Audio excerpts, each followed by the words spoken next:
सुबह 8 बजे से जुड़िए बिस्तक के साथ। बताएंगे बजट की हर छोटी बड़ी बात। टैक्स का आपकी जेब पर क्या होगा असर, देंगे बाजार में पैसे बनाने का गुरु मंत्र। क्या होगा सस्ता, क्या महंगा, होगी आपकी काम की हर बात।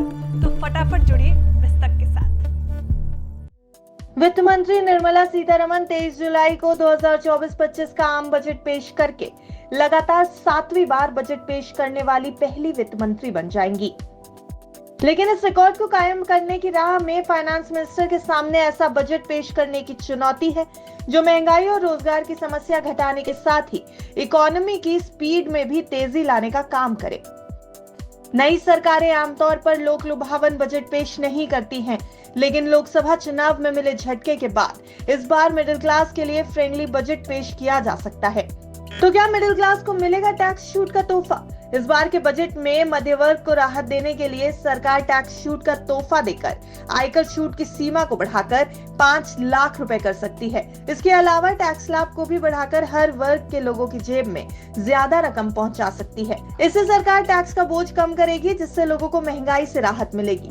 वहीं नए टैक्स सिस्टम को आकर्षक बनाने के लिए टैक्स रिडक्शन लिमिट बढ़ाने और दूसरी कटौतियों को शामिल किया जा सकता है। इससे पुरानी टैक्स रजीम से नए लोगों को लाने के लिए प्रोत्साहित किया जा सकेगा। इसके बाद सरकार युवाओं को साधने के मकसद से रोजगार बढ़ाने वाली योजनाओं का बजट में ऐलान कर सकती है। ग्रामीण रोजगार बढ़ाने के लिए भी हो सकता है ऐलान। रोजगार को बढ़ाने के लिए ग्रामीण अर्थव्यवस्था को बढ़ावा देने से जुड़े ऐलान भी सरकार कर सकती है। जानकारों ने पीएम मोदी के सामने भी कृषि विकास के बारे में चिंता जताई थी।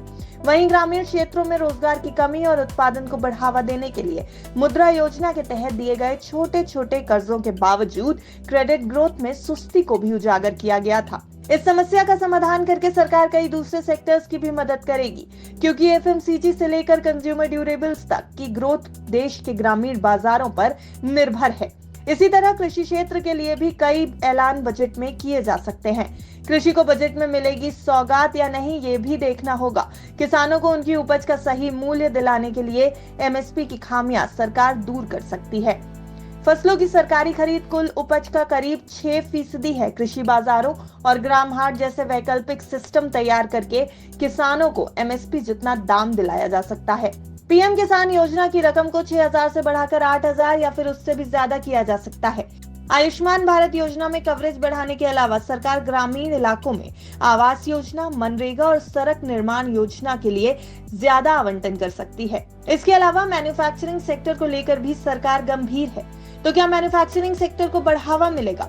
बजट में ऐसी योजनाएं लाई जा सकती हैं जिनसे भारत में मैन्युफैक्चरिंग को बढ़ावा मिले, जो आर्थिक ग्रोथ में इजाफा करे और ग्लोबल सप्लाई चेन में भी भारत का रोल महत्वपूर्ण करेगा। इसके अलावा कभी दुनिया में टेक्सटाइल के मोर्चे पर अपना दबदबा रखने वाले भारत इस बार के बजट से इस सेक्टर की भी काया पलट होने की उम्मीद लगाए बैठा है। रियल एस्टेट की रफ्तार तेज होगी या नहीं, ये भी देखने वाली बात होगी। इस बार के बजट में मांग की जा रही है कि अफोर्डेबल आवास स्कीम का दायरा बढ़ाया जाए। इसके लिए 45 लाख रुपए तक के घरों पर मिलने वाली सब्सिडी को बढ़ाकर 65 लाख रुपए किया जाए।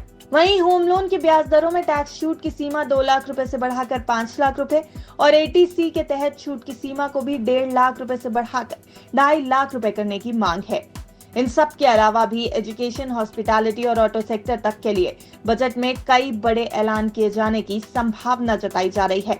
आपको बजट से क्या उम्मीदें हैं? हमें कमेंट करके इस रिपोर्ट पर जरूर बताएं।